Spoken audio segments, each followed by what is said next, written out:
यांच्या विजयाची नांदी नोंद करण्यासाठी आज उपस्थित असलेले आदरणीय व्यासपीठ आणि त्याचबरोबर महायुतीचे आमच्या घटक पक्षातील आमचे सगळे सहकारी मित्रमंडळी, राष्ट्रवादी काँग्रेस, भाजपा, मनसे, RPI, शिवसेना, रासप आणि आपण सगळे दादांवरती आणि महायुतीवरती प्रेम करणारे आपण सगळे माझे सहकारी मित्रमंडळी, बंधू भगिनी आणि माता भगिनी, आज खरं तर आजचा हा जो दिवस आहे, दादांच्या घरातला एक मेंबर म्हणून किंवा दादांचा मुलगा म्हणून ज्या दिवशी दादांचा पराभव झाला, मला कधी वाटलं नव्हतं की आज मी हा दिवस बघीन. 2019ला जो काही अनपेक्षित निकाल लागला तो दादांनी तर दुसऱ्या दिवशी मान्य केला, पण एक घरातला सदस्य म्हणून तो आम्हाला मान्य करणं खूप अवघड गेलं होतं. पण या गोष्टीची पर्वा न करता जय विजय या गोष्टी बाजूला ठेवून दुसऱ्या दिवशी कामाला लागून दादांनी हा कधी विचार केला नाही की मी काम केल्यानंतर ह्याच्यामधनं मला काय मिळणार आहे, पुन्हा एकदा मला निवडणुकीला उभं राहण्याची संधी मिळणार आहे का. 2019 नंतर जे काही राजकारणी समीकरणं बदलत गेली, या सगळ्या गोष्टीला बाजूला ठेवून ज्या 5,77,000 मतदारांनी दादांवरती विश्वास ठेवला, त्यांच्या कठीण काळामध्ये सुद्धा, त्यांच्या चौथ्या निवडणुकीमध्ये सुद्धा त्यांना भरघोस असं मतदान केलं. फक्त आणि फक्त त्या लोकांचा विचार करून गेले 5 वर्ष दादा काम करीत राहिले.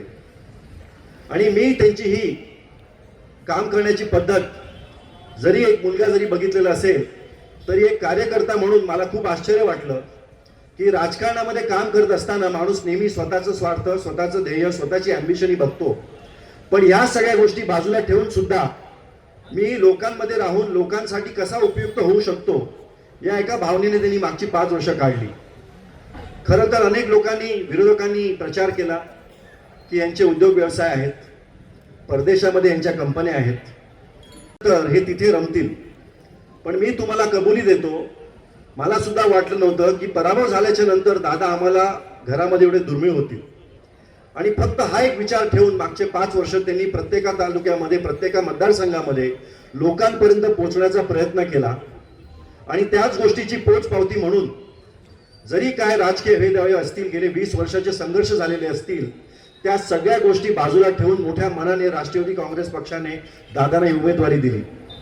सर्वात प्रथम राष्ट्रवादी काँग्रेसचे सगळे वरिष्ठ नेते आणि त्याचबरोबर सगळे मंडळी, सहकारी मंडळी ज्यांनी दादांना खुले दिलाने स्वीकारलं, त्यांच्यासाठी मनमिलन करून काम करायला लागले, जे मी आज हडपसरमध्ये रोज बघतोय, याबद्दल दादांचं प्रतिनिधी म्हणून मी आपला आभार व्यक्त करतो. जुने मित्र तर होतेच. 18 तारखेला अधिकारी, नेते मंडळी, कार्यकर्त्यांचं माझ्याकडनं मनसे असं स्वागत. आणि गेले 5 वर्ष जे काही आपण केलेलं आहे, जे काही विकास कामं मागे राहिलेली असतील, ती आता आपल्याला दादांच्या मार्फत पूर्ण करायची आहेत. खरं तर ही देशाची निवडणूक आहे, हे काही लोकांना वेगळं सांगायची गरज नाही. आज सगळे म्हणतात की तुम्ही मोदींच्या पाठीमागे का उभे राहताय, तर मोदींना तुम्हाला का मतदान करायचं आहे. मी फक्त 2 महत्वाचे मुद्दे मांडलेत.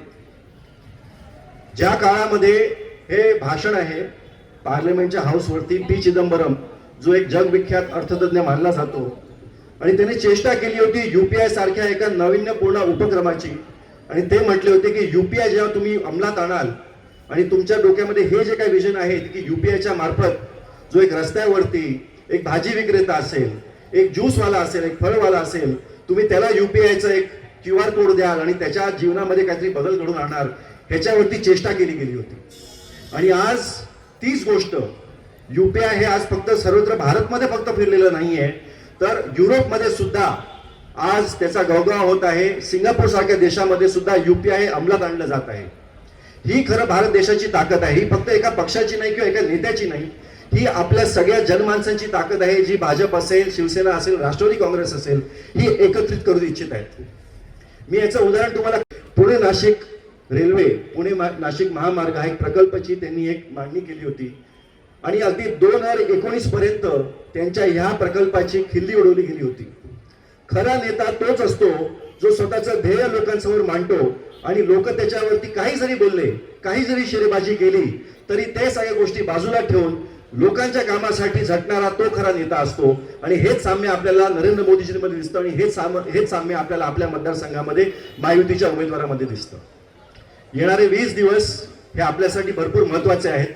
अण्णा टिळेकर असतील, नाना भानगिरे असतील आणि आपले सगळे घटक पक्ष असतील, फक्त काही दिवसांमध्येच आपल्याला मनसेचा पाठिंबा जाहीर झाला आणि त्या 3 दिवसामध्ये बाबू बाळगस्कर असतील, साईनाथ बाबर असतील यांनी त्यांची अख्खी फौज आमच्या प्रत्येक कार्यक्रमामध्ये मागे लावलेली आहे.